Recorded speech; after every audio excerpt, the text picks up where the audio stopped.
Yeah. Welcome to the show. It's the number one show. Interviews and music, podcast, integrate the culture through the time. Just sit back and chill. It's the roots and rhymes. Roots and rhymes. Roots and rhymes. Just sit back and chill. It's the roots and rhymes. All you really need is some roots and rhymes. Roots and rhymes. Roots and rhymes. Here we are, once again for episode 3 of Roots and Rhymes.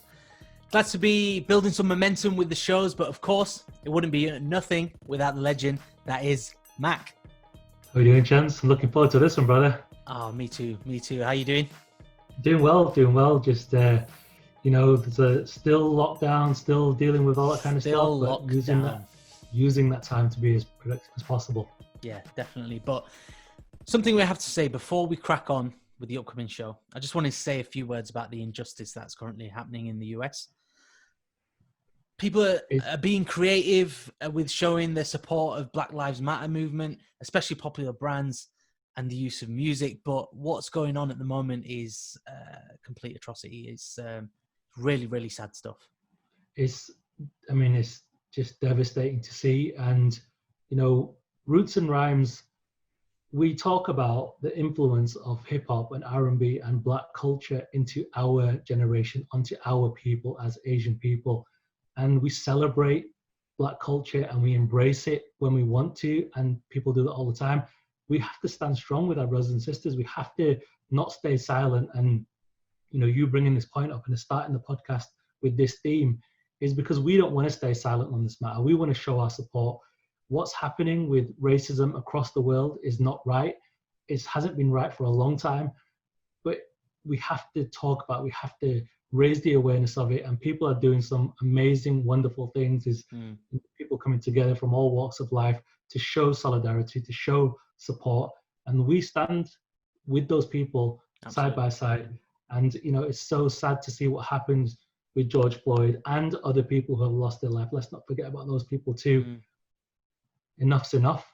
Yeah, absolutely. Enough is enough. But as you said, it's really sad what happened to George Floyd, but this thing happens, especially in the US, day in, day out, where in a country where a Black man can't be stopped for a routine stop without potentially thinking that he may lose his life is really, really sad. And I know, as you said, we need to stand next to our Black brothers and sisters, but being brown people as well, we have similar struggles, but in this moment in time, Black lives do matter. And we really need to put that message across. And it's great, as I said, that different brands are coming in solidarity of that. And a lot of people are expressing themselves through music and giving themselves a voice and a platform to help them get through it, to give people hope. And I think for both of us, and I speak for both of us, correct me if I'm wrong, I think that's why we fell in love with music. Yeah, because of the unity it brings, because of the influence it can have, the inspiration that it can drive. And, music is one of those things where you see at the protests, people playing music that really drives them, that really brings up this emotion, and it's necessary, and it's going to help people to heal, and it's going to help people to gain the power that they need to, and it's going to bring people together. And this is the power that music has. And as I say, every community, every race needs to support any kind of injustice and any kind of racism. Right now, we need to focus on Black Lives Matter because it's such a pressing priority, and music is one of those things that can play its part. And we stand for it. And as I mentioned before, we can't just embrace other people's culture when it suits us. If we're going to embrace it, let's embrace all of it. If we want to take parts of it and be inspired by it, let's stand with them when it's not so good. And that's what's happening right now. Hip hop has this amazing influence, and it's really nice to embrace it. We need to embrace the other part of the culture, which is the prejudice and the oppression that they face too. Roots and Rhymes. Okay, so coming up on the show, we've got a recording artist who not a lot of people know. He's been in the game for the best part of 10 years. He was very understated in the beginning, featured on or with a lot of the big Punjabi industry producers early on in his career, but he's doing massive things now, Mac, and it's going to be a great conversation with him. I know it. It is. It's a young man with a wise head on his shoulders, someone who, like you say, has been around a lot longer than you think. Actually, it's like, oh, I didn't realize he's been around that long. Someone who is going to bring the roots, is going to bring that dissy feel, is going to bring some of that. Say, Yeah, that's right. I mean, he's got a bit of an old soul as well, which is really, really good, because it brings another dimension to his game, and it's going to be really good getting him on the show today. I'm looking forward to this one. This one's it's going to bring a different flavor completely. And as I say every week, we can carry on talking about it, but let's just get to it. So, Mac, we've got another great guest on the show today. I'm looking forward to this one once again. We're building some really good momentum with the show as well. It gets better every week, and I know that you do a really good job of picking guests who are insightful, who've got a great story to tell, who really are passionate about music and have such interesting things to talk to us about. This is going to be another fantastic episode. Yeah, I mean, the last couple of weeks, it's been a bit more kind of hip-hop-esque, and we've been talking about that side of things, but we really want to get somebody on that really has an influence on the Punjabi music industry as well. Yeah. And we can talk real Bhangra, and we can get into that side of things. So really, really looking forward to this one. Well, you can. I'll try and contribute as much as I can. So with no further ado, I'd like to extend a warm welcome to our today's special guest. He's one of the most refreshing voices in the industry today. Yielding from the Midlands, he's now crossing borders internationally, but in between the music and fitness studio, he's working with the era's most prolific Punjabi producers. And controversially, he's probably one of the best sounding singers unplugged. It's Jagtar. How you doing, bro? Welcome, brother. That was a brilliant introduction, man. Thank you. How you doing today? You all right? I'm doing very good, man. How are you guys doing? Yeah, really, We're doing well. Really, yeah, man. Really look forward to have you on the show. Glad you could join us today. So how's things been in lockdown for you? It's been crazy, actually. I mean, it's been kind of like same with everyone. You sort of worlds just sort of turned upside down with work and not being able to see your family and everything. So it took me a couple of weeks to adjust my mindset to everything, but now I'm well in the way, sort of just living the lockdown sort of lifestyle. So what about you guys? How has it been for you guys, lockdown? Yeah, you know what? I think we touched on this last week, didn't we, Matt? Where we basically said you kind of started off a bit slow, but people are finding like ways and technology to kind of continue with life now. So we're obviously, the podcast is a child of it. So we're kind of thankful for that, and it's given us a good opportunity. Yeah. Otherwise, we'd just be too busy doing everything else to even spend the time and dedicate it to the podcast. So really thankful for that. Mac, what about you? Yeah, I think it's one of those strange situations where it came out of the blue, it hit everyone really hard, and you had to adjust quickly to try and make the most of the situation. That's all you could really do. There's a lot of negativity around. There's a lot of things going on that we just can't control. And it was that reminder of, okay, what can we control right now? How do we get into new routines? And even from the perspective of, we've got a lot more downtime. What are we going to do with that downtime to make it productive? And, so for me, it's just about trying to keep as active as possible. But I guess for someone in your industry, I'm trying to find creative outputs for my time. But for you, have you found this a time where you can actually spend more time being creative?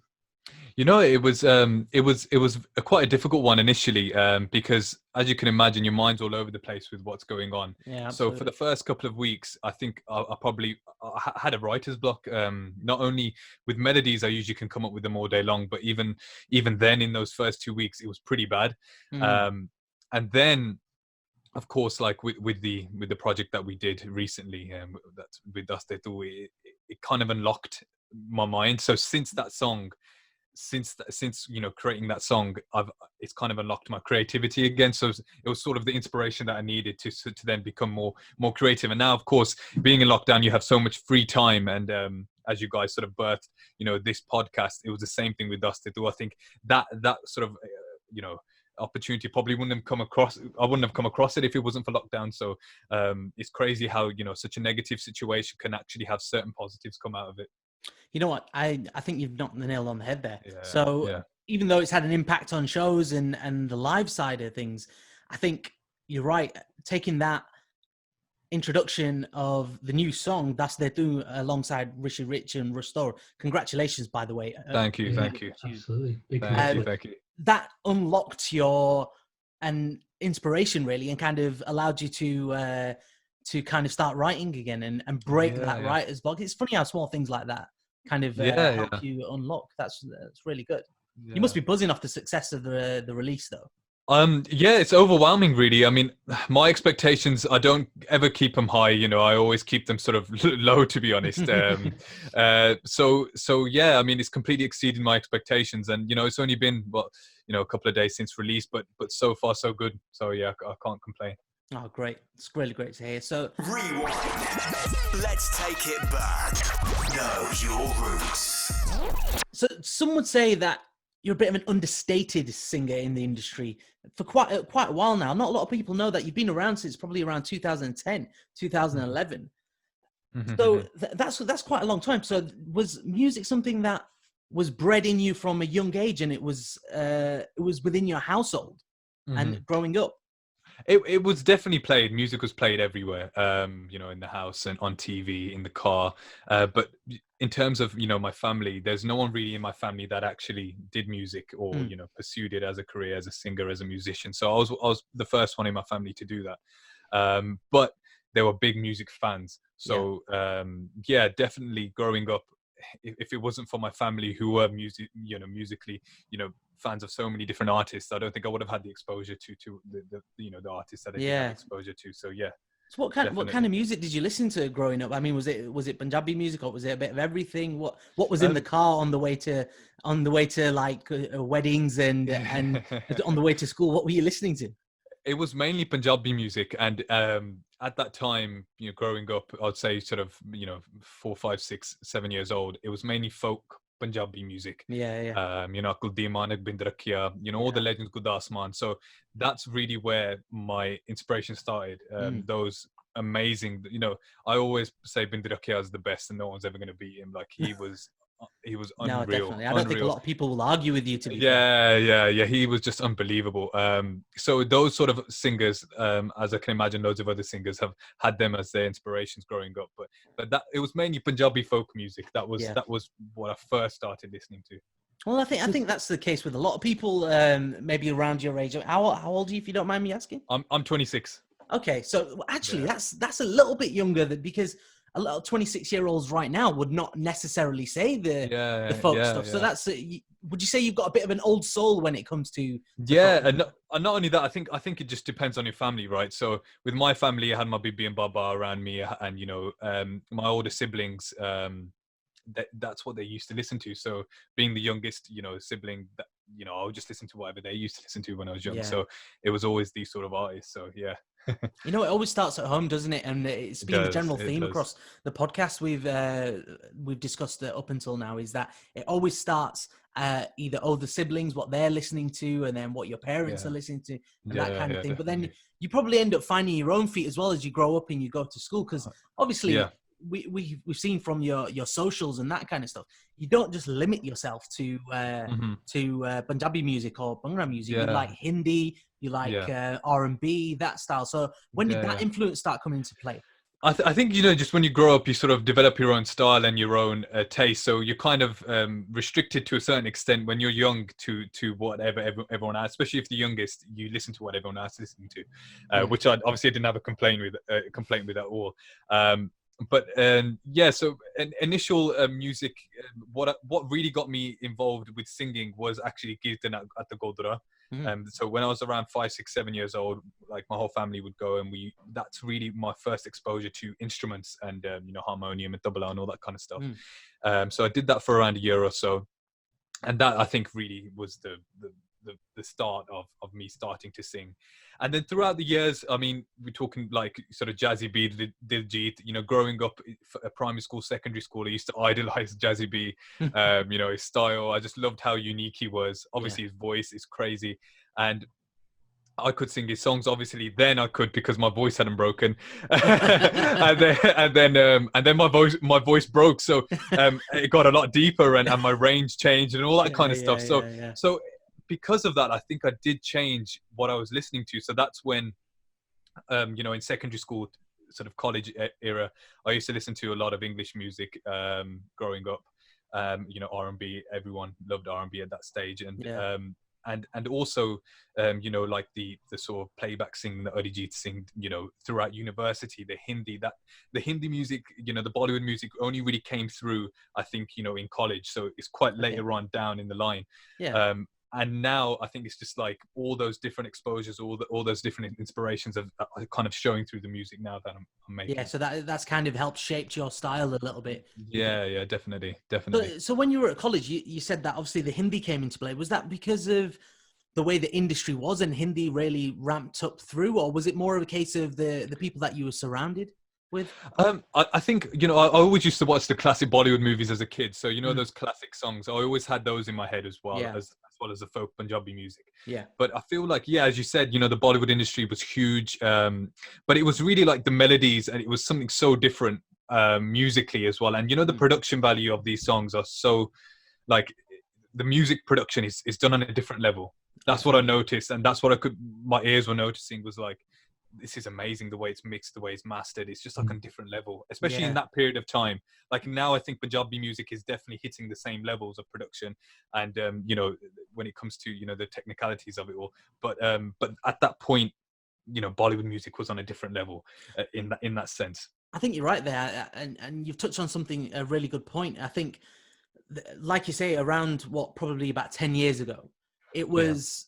You could hear the production value in these Hindi songs, and there were so many layers to them and so many levels, and like you said, mastered so well. Whereas Bhangra, I think, was a bit rough and ready, wasn't it? And it was kind of hinging on its kind of popularity and the singers themselves, as opposed to the production value.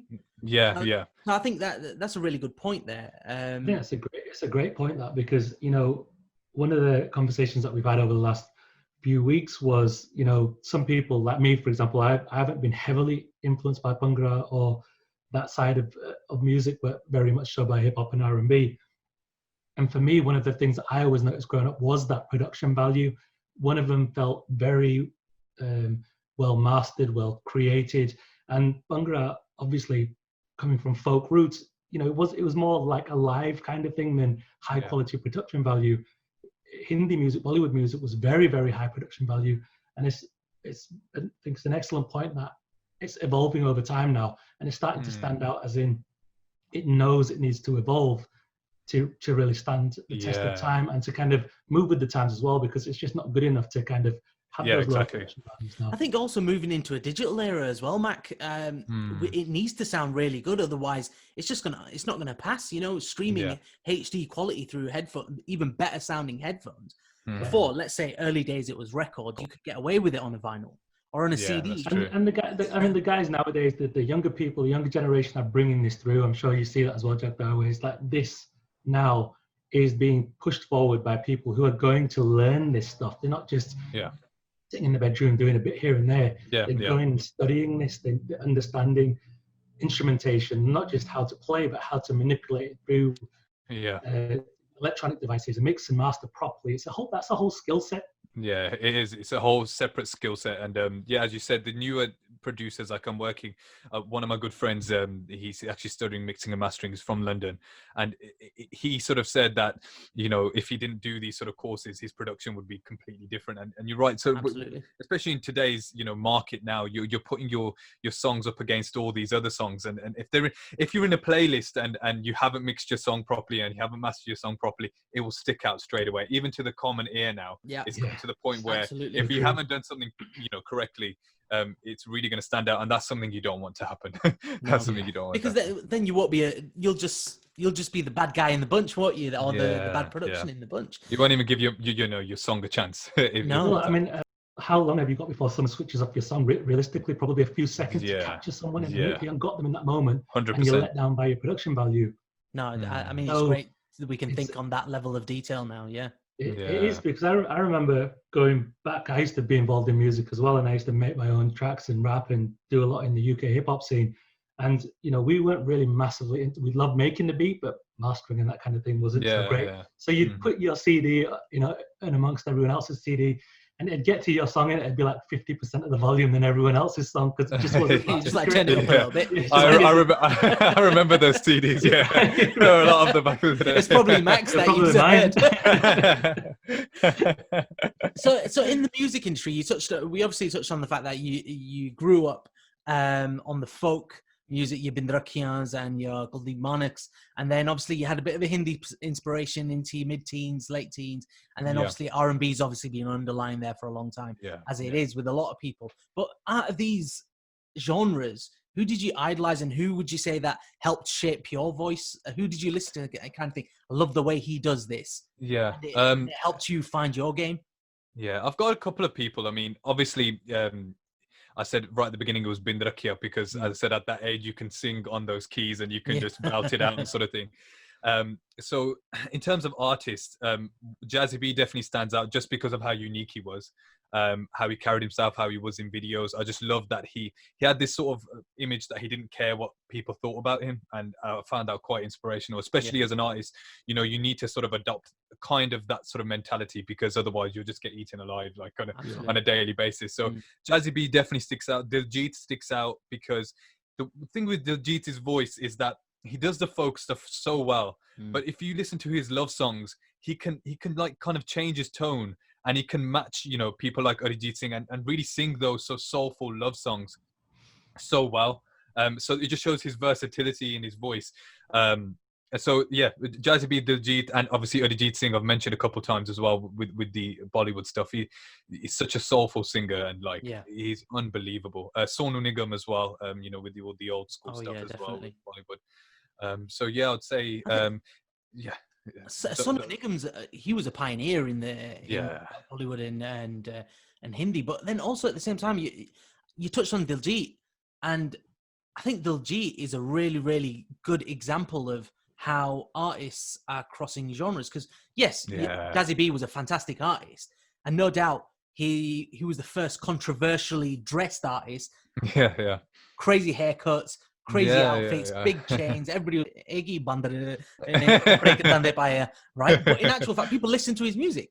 He got heard. Yeah, for sure. He got seen. Yeah, His videos attracted people. But I think Diljit, on the other hand, he's done it across several platforms. I mean, he's gone into Punjabi films. He's done straight up Bhangra music, and he's dabbling in Bollywood, and he's a sensation in India. So I think you're right in thinking that these artists are crossing over genres, and obviously that's similar to yourself. So yeah, I think all the best to you when it comes to that side of things. Yeah, definitely. I mean, I think obviously we've mentioned Diljit, like the versatility is quite an important thing, because for me as an artist, if I consistently made the same sort of song or the same genre of song, I would get bored. So I always try and do something different. I always try and deliver differently, whether it's in Punjabi, Hindi or English, or just to, you know, match the mood of the song. So I think those sort of artists that can do everything, like Diljit. There's so many other artists out there that can do that as well, but Diljit does it so well. And I think that's what sticks out to me so much, is that he doesn't sound like he's forcing it. It just sounds natural to him, which is why I think he was probably one of the biggest inspirations. Oh, great. You kind of have the ability to create longevity when you can switch styles. I think that's so important for an artist, not to get pigeonholed into, you know, this is what you do and that's all you can do. I think people want to see versatility through an artist, and if you can bring that to the table, then you're able to capture a wider audience than someone who just does love songs or just does this particular song. Definitely, yeah, I agree. For me, from my side of the roots and rhymes bit, I'm more on the rhymes, and I know you mentioned, you know, you're into R&B and stuff like that. Would you say that's had a major influence, or is it just something that's kind of been there and shaped things in a small way? So for me, growing up, I think, to be honest, like artists like Jay Sean, Raghav, because I didn't used to listen to so much mainstream music, they were sort of like the first, you know, exposure. Because as I said, I was listening to whatever was in the household. So I had quite a Desi Punjabi household, so we didn't really used to listen to much English music. So they sort of broadened the horizons. Then obviously Chris Brown's, you know, the Ushers, all those sort of people I've really, really loved listening to. And you just mentioned grime. Like now, I think in the past 2-3 years, I've listened to a lot of, you know, UK grime music. Not that it's sort of, I don't think it's influenced maybe me in terms of a vocalist, but you know, the types of beats that I'm looking for, the type of music that I'm trying to go for. That's definitely influenced it. You know, like AJ Tracy, you know, all these sort of people that are killing it right now.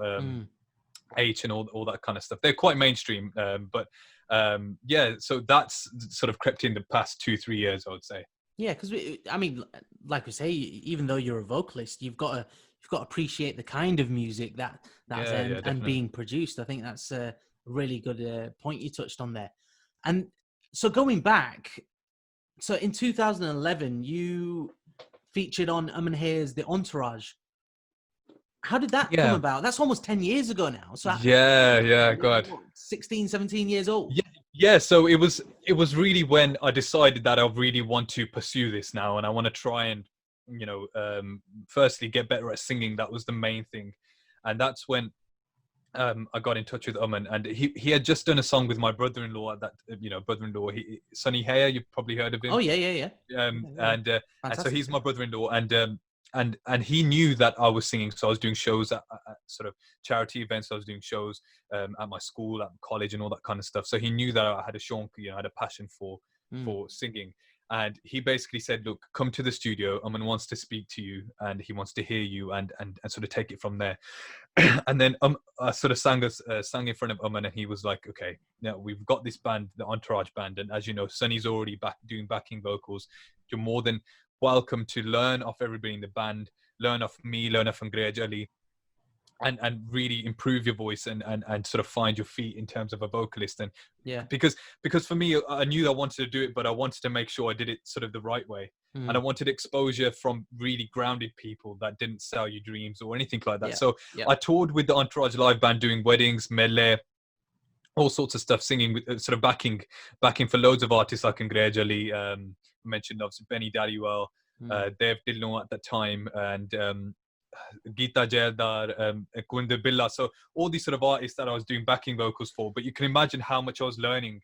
Absolutely. I was just going to say, to be in the same room as some of them people, it's a lesson in itself, just to either hear them speak or to hear them speak as an inspiration, but to hear them sing and to be backing for them, if anything, that's really going to elevate your desire to want to become a vocalist, isn't it? 100%. That time was invaluable. I think it was like 5 or 6 years, maybe even 7 years it stretched to, where I was doing all these shows and sitting with all these singers. I have to point out Angrej Ali, because for me, he is probably the best live performer I've ever heard. Really? What he does with his voice, he does it so like naturally. It's not forced, and he can hold a stage for a couple of hours and you won't even hear his voice break. It's unbelievable. He was one of the best. There's enough singers like that these days. You know what I mean? There really isn't. There really isn't. They're cut from a different type of cloth, aren't they? Really? They are. Is that what you say you're trying to replicate? Because there's a lot of people who want to, you know, do things in their own way and record in this kind of digital era. It sounds to me that you want to pay homage to those people who have come before you and respect that tradition and take it forward. Yeah, definitely. I've got so much respect for anybody who's come before me, and especially, you know, those singers that can sing live with the live band. That was something that I really wanted to do, because when you have live musicians on stage with you, and you're singing live, that feeling that you get, it's nothing compared to singing on a CD or, you know, singing on a PA. It's completely different. So what you can do on stage is unreal, and I can see it in, you know, in the audience as well. When you have a live band with you, the response is completely different, and they appreciate it a lot more because there's so much talent on stage. Not forget about the singer for a second, but if you've taken all the musicians on stage with you, the amount of talent that is on that stage is just ridiculous. And that's what I always, that thrill that I used to have on stage is watching the singer. Look, you know, how much I learned off all the musicians as well. It was such a crazy experience. Oh yeah, you learn a great deal about timing and a great deal about the actual instruments themselves and how they come in and how they sound live, because there is something nostalgic and something that touches you when you hear analog sound as opposed to Yeah, it coming through yeah, the speakers. yeah, It's the reason why we all go to concerts as well, because you want to see yeah, someone physically sing in front of you or a band play or that kind of thing. Unfortunately, yes, in the industry that we're in, sometimes budgets don't allow for yeah. live bands and that kind of thing. Exactly. So Yeah, PA is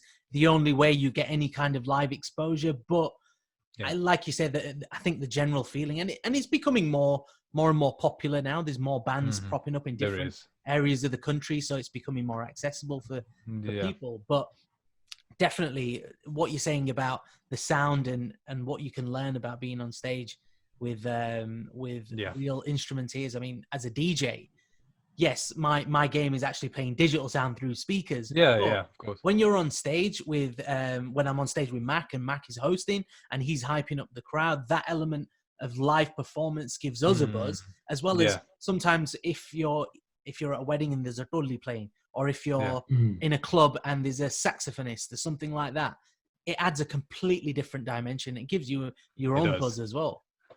It does, definitely, definitely.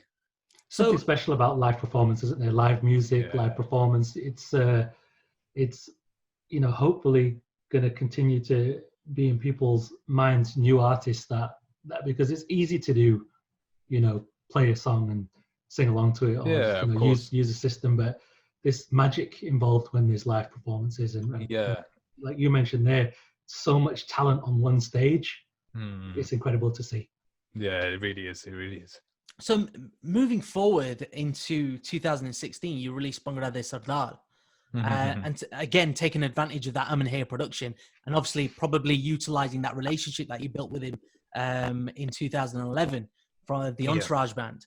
Yeah. What was the journey like from when you featured then to 2016? Because there was about 5 years there. What were you involved with in between that time, and how were you shaping your game?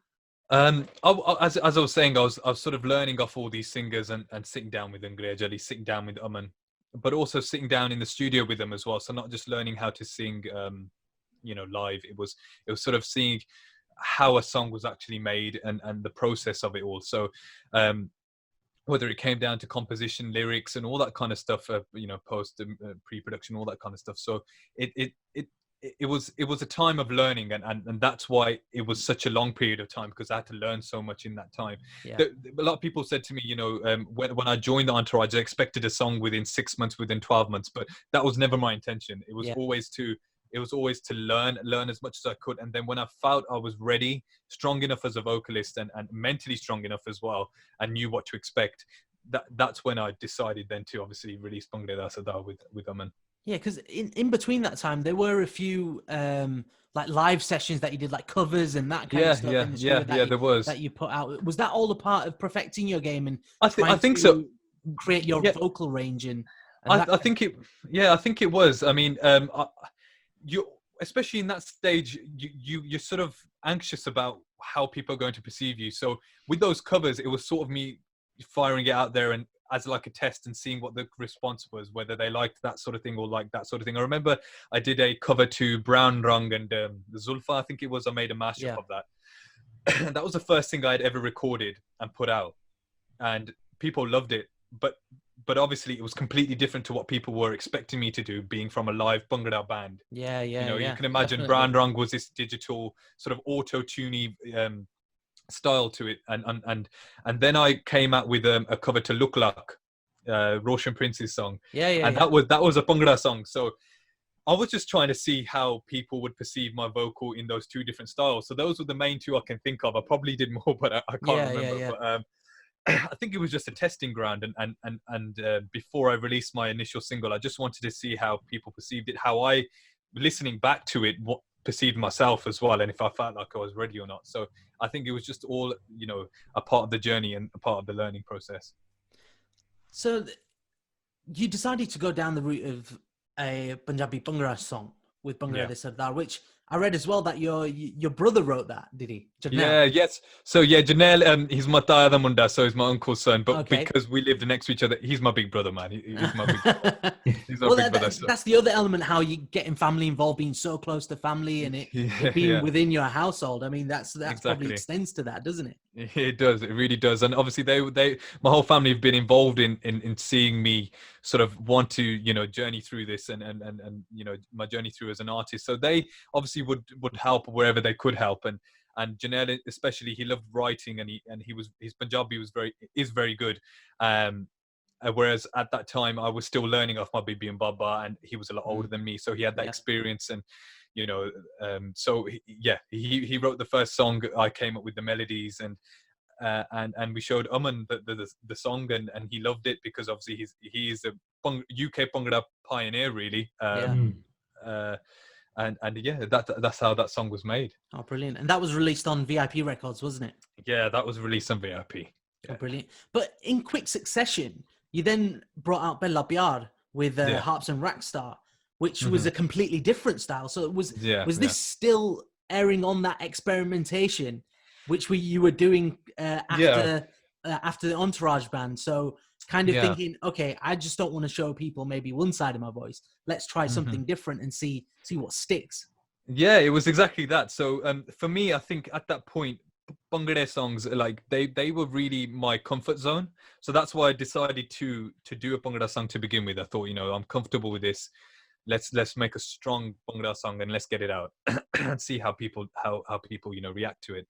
And at that time, as I was saying previously, you know, the Hindi melodies and all that sort of romantic vibe was there, and I was trying to perfect that style of singing as well. So Bella Pyar was sort of made a couple of weeks after releasing Pangreda Sardar, and I wanted to make sure that I didn't leave huge gaps in between releasing songs, so that's why it came so soon after.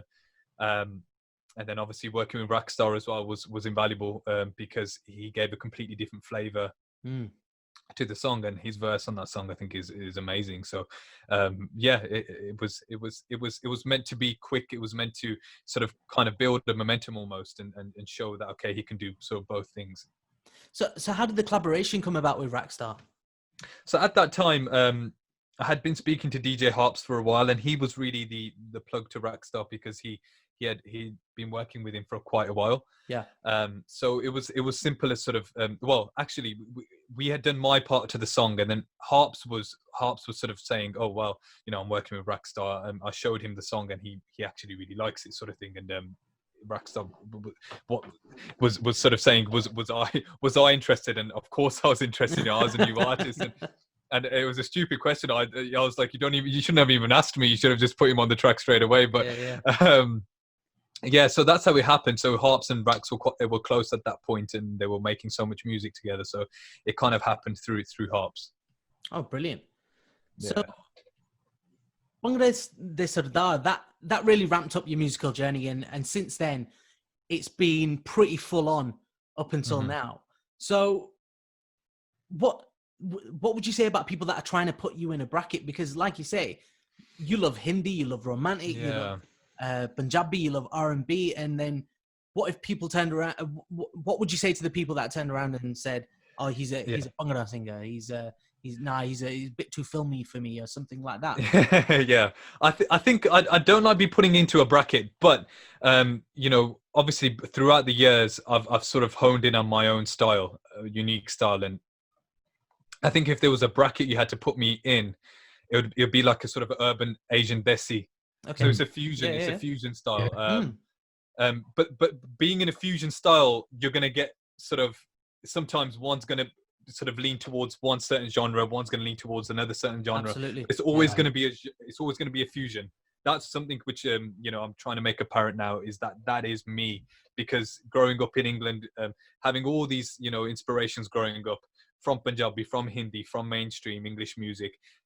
If I am going to really represent myself as an artist, it has to, that is the kind of, you can put it into a bracket, but that bracket is so broad. It's that urban Asian desi sort of bracket. You know what? I think you've touched on a really good point there, because that's exactly what we want to discuss on this podcast. We talk about how British Asians or British Punjabi guys such as ourselves have been influenced by various different genres, and we don't necessarily want to be put in a box. We want to basically diversify. We've got inspiration from various different areas. I mean, myself, I grew up listening to Punjabi music, yes, but I was a massive English R&B hip hop fan growing up as well. Yeah. I will probably listen to Bhangra until the day I die. But if someone said to me, if you had to play, what music do you play when you DJ? It's hip hop and R&B. I wouldn't class myself as a Bhangra DJ. And the thing is with Mac as well, Mac, your journey is that you didn't really listen to much Bhangra, did you? No, and it goes back to what you said at the start. It's what you're exposed to, isn't it? It's what other people around you are listening to from a young age. And I just never was that. It was around me, but the majority of my influences were people that were heavily into hip hop and R&B. So you soak that up. But the most interesting thing for me in all the discussions we've had and with you as well, and I think it's really beautiful, your journey, how it involves your family, how it involves all these different things, is that, you know, through music and us as people, yes, we've been brought up in a certain culture, but we're all evolving over time. We're all doing it our own way. We're all spinning it in the way that feels right to us. And I think that's such a great thing, because this is where creativity breeds from, is those different people with different influences doing it in the style that makes sense to them. And I just think that's such a great thing. And you're doing it so well. So refreshing to see an artist say, no, I take influences from all these different places. I listen to grime, even though it's not going to directly influence my stuff. I need to know what's going on. And to also to pay respect to those who've come before you as well. It's a really rounded approach to take, and it's a really great journey. And, you know, I look forward to seeing it continue. I appreciate that. I appreciate that. Thank you. So, of course, we move on to recent times. You've just made a huge collaboration with the Rishi Rich project. And obviously you touched on people like Jay Sean were your inspiration. So obviously it goes without saying that maybe the Rishi Rich project era was maybe the sound of your teens. So how did that come about? I mean, that's really exciting stuff. Yeah, I mean, it didn't seem, it was crazy, because with any sort of collaborations I've done to date, it was me sort of instigating it to a sense where I was reaching out to work with people. For example, you know, I did a song with Pav Dari, I reached out to him. I did a couple songs with Prophecy, I reached out to him. And with this one, it was they sort of approached me. So I was in disbelief, to be honest, because you know, when Dance With You came out, I think I was like 9 or 10 years old. Okay. So I grew up to Rishi Rich, you know, Rishi Rich, Juggy D, and obviously Jay Sean you mentioned. So for an artist and for a producer that you've grown up sort of listening to, idolizing, and for them to sort of come to you and say, you know, we want to do something with you, like that, I've said it before, this collaboration was a dream come true for me. Yeah, absolutely. So it was amazing. I mean, because, you know, it happened, as I said, in lockdown. So in my mindset, I was like, okay, what's going to really happen now? You know, I'm going to try and make some music, and I was failing at that. As I was saying, I had a writer's block. So my head was all over the place, but then it was a blessing, really, them reaching out to me and talking about, you know, doing something together.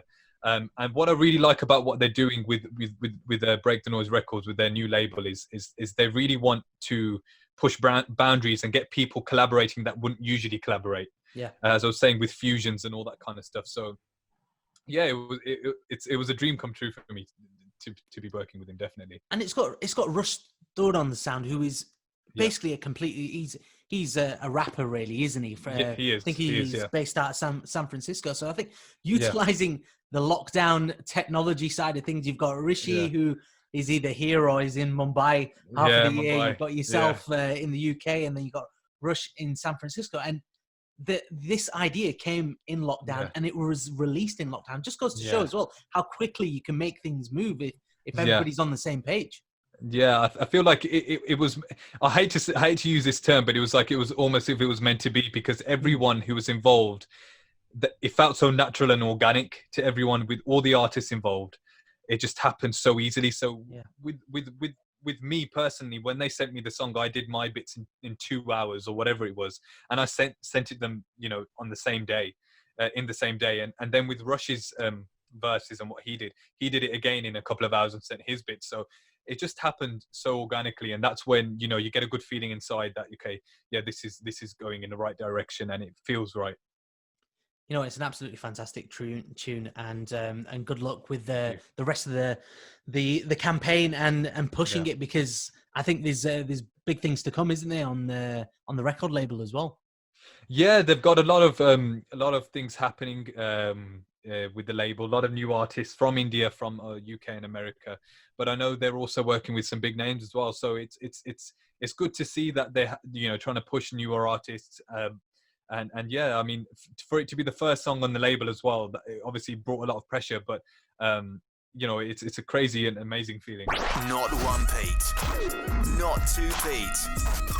It's the three Pete.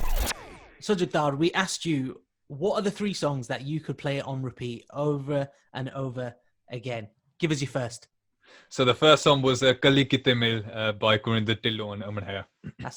You know what? I remember when this song came out, and it was during the new resurgence of UK Bhangra, and and the way that it drops with the little could you call it a tumbi or a little piano? Yeah. It all comes in as well. What a tune! Yeah, it was so catchy, and that's why I think I can listen to that song forever. Is that I don't know how old it was when it came out, but things just stick to your head. Your mind's like a sponge when you're a child growing up. Yeah. And that, as you said, that sort of I think it wasn't a tumbi, but the way he played it sounded like a tumbi. Yeah. It was a keyboard sound, but the way he played it sounded like a tumbi, and that tune is just so catchy. And for some reason, like even now when I listen to it, it just still sounds fresh. So that's why it's definitely one that I can play forever. Absolutely. And you know what? It's one of them classics, like even when you're in the car or it played on the dance floor or no matter where you was. It's funny that you actually mentioned this song a few weeks ago. It came on an old playlist in the car, and and it came on, and the missus was like, what a tune. And obviously I first heard that tune long before I met my wife, and she was like, oh my God, I haven't heard this for time. And then when it just breaks down and it's just the vocals, everybody sings. I mean, like everyone sings. It's a natural thing to do, is just to sing when that bit drops. Yeah. Everybody, no matter what, if you're a vocalist or not, which I'm not. FYI, in the car, everybody's a singer when it comes to definitely. that tune. Oh, that's a brilliant number one. Mac, do you remember listening to that song when I do. What was it? Early uni college days for us. Yeah, I mean, like I say, there's it's really interesting the 3 songs that you picked, because when you're not necessarily a Bhangra head and you don't really know the ins and outs of every type of music that's coming out, I never claim to be that, but the thing is, when you're not that into it, there are certain songs that you're like, that's a banger. I don't have to appreciate the whole genre to know that song is slamming. And when you pick that song, and I re-listened to it as well, and I was like, that's one for me that crossed over that boundary of like, I'm a casual listener to, I want to listen to that song. And that's the sign of it. For me, not being a massive Bhangra listener, that's something that really shines out. There's a handful of songs from my youth and today that I'll say, I really like that song. I don't know enough about the industry to try and be an expert, but there's these certain songs that get stuck in your mind, and they just like, it's a great tune. And I was really pleased that you picked that one, because that was one for me that's like, that is one of those tunes that has that you listen to. That's good, man. There'll be a lot of people listening as well that'll be like, you know what, I forgot about that one. Yeah, and they'll probably go listen to it now. And Exactly. So that's a solid number one. What's your number 2? So number 2 is Tera Yaar Bolda by Bind Rakhiya. Of course. Again, an absolute like classic that crosses over, and that you don't need. It's like, it's I think for me, when I think about Bhangra, there's certain songs that are like in the Hall of Fame. Even if you're a casual Bhangra listener to, that song, and it means something. And again, spot on. It is a Hall of Fame. It's second choice is one of those things that, like, what is that, like, the Mount Rushmore of Bhangra music? Well, this would be on there. It's like one of those. Well, Bind Rakhiya's face would be right on there. Right there, yeah, he would be there. So what's your earliest memories of this song? What put it into the top 3? This one's actually quite a special song for me, because when this song was released, I was in India, so I was quite young. I think I was sort of 7, 8, maybe a bit older. And the song had just come out, or it was fairly recently released, and it was we had this really small TV in the bend. Mm-hmm. It was like a 6-7 inch big massive TV, about the size of your iPhone. yeah, exactly.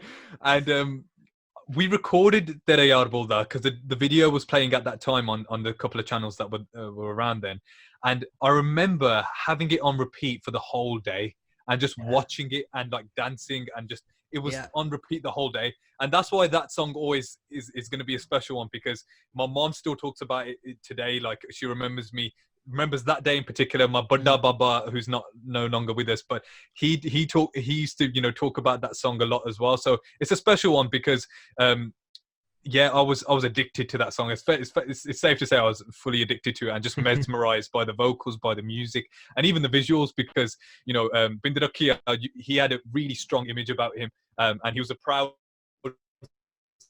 singer, and I think there was a whole which worked really well. Great choice. It's a really great choice, and it's great when music sparks nostalgia as well. Yeah, and you can just like when you were younger, you were playing it over and over again. You could still do that now.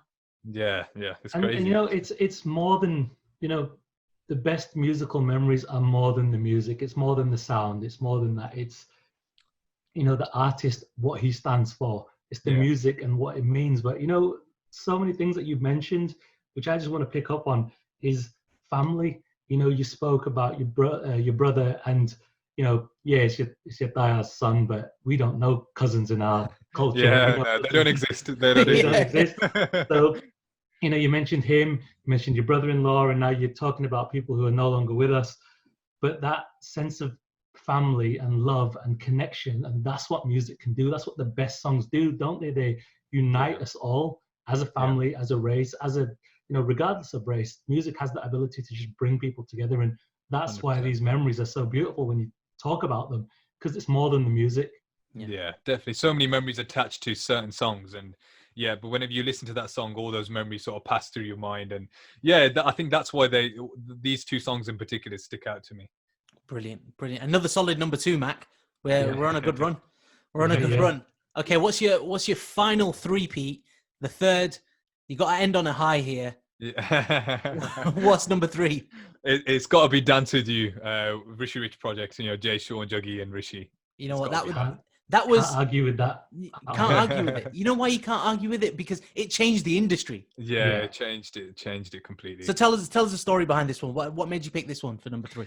I think it was around, as I said, I was around 9 or 10 years old when that came out, and I think it was the first time my family or even I started singing in English, because of Jay Sean's lines. I wasn't really exposed to English music growing up, so it was the first time where Punjabi and English was mixed together so seamlessly, and it was just the music as well, the flutes, that initial flute that comes in. It was so catchy, and it was something that so Rishi Rich as well. Yeah, he made that sound.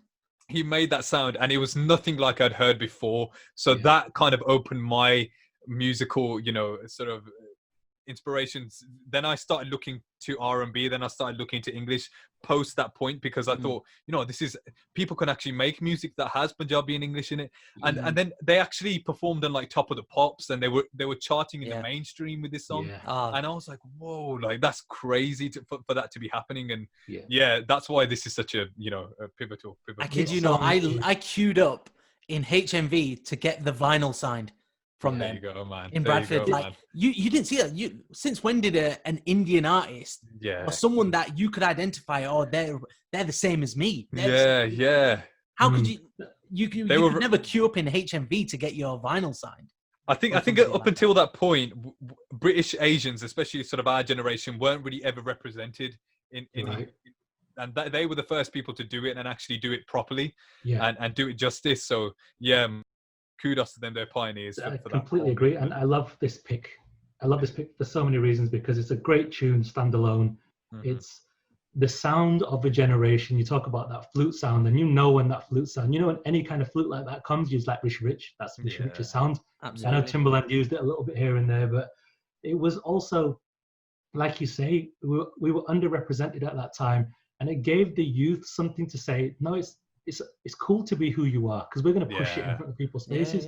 I can't think back now, but I think in and around the same sort of time, that Goodness Gracious Me was kind of, I think it was kind of around that time. I think, yeah. So we were starting to see if brown not, it was a faces year in the or two media. before, but it was around that We were time. starting to see brown face in the media, but again, they pushed it and said, we're going to do this and do it properly, and you lot can get behind this and feel proud of who you are. And it was the first time that real fusion happened, where it brought people like me, who's been R&B all my life, going, our people doing R&B, Jay Sean doing it, Juggy D bringing the traditional side of it. It's like, we can get behind this. Makes us feel more accepted within society. So its impact on us as a generation is huge. I think that song is probably the sound of our generation in terms of what it did I think so. R&B. You know what? Even down to the minute details as well. I know we touched on obviously the sound, the flute, and Jay Sean on the R&B vibe and Juggy D on the Punjabi vibe. But look at the video. There's a bunch of guys playing football and just dancing on the street in front of Shut Us Down. That was how we grew up. We used to play footy on the street. You know what I mean? And that represented us. Juggy D was singing Punjabi, but he was wearing an Adidas top. And he pioneered wearing them Adidas tops. Yeah. You know what I mean? And everybody went to JD Sports and bought them Adidas tops. That's so true. It was a sound. It was a vision. They were pioneers of our generation, I think. Still are. I mean, executed. I mean, for you and for you now to be working with that guy. I mean, I know you mentioned how much of a dream come true that is, but it just must blow your mind to think, that guy making that song, making that impact. I'm now working with him. Yeah. Wow, what a blessing! It's a crazy, crazy feeling. I want to pick up on a point as well where you talked about how they made it cool to listen to Punjabi music. I remember when I used to go to school, when I used to have headphones on. I think especially British Asians, they kind of didn't want to get caught listening to either Hindi music or Punjabi music. Yeah, someone said, "What you listening to?" Oh, no, nothing. No, don't worry about it. Don't worry about it. Don't worry about it. But the thing is, with this song, people were driving, blasting this song in their cars with their windows down. Yeah. When previously they would have their windows up and it'll be, slightly lower in the cars. Yeah. And they made it cool, man. And that's why, I think as we've already mentioned, it was such a pioneering movement that whole Rishi Rich project was. Because they made Punjabi cool, they made British Asians cool as well. The image that they portrayed, and they just represented us really well, man. That was a brilliant. Crazy I think once again, Matt, we've got a solid three-peat there from Jagtar. Amazing. Traditional, modern, pioneering, family memories.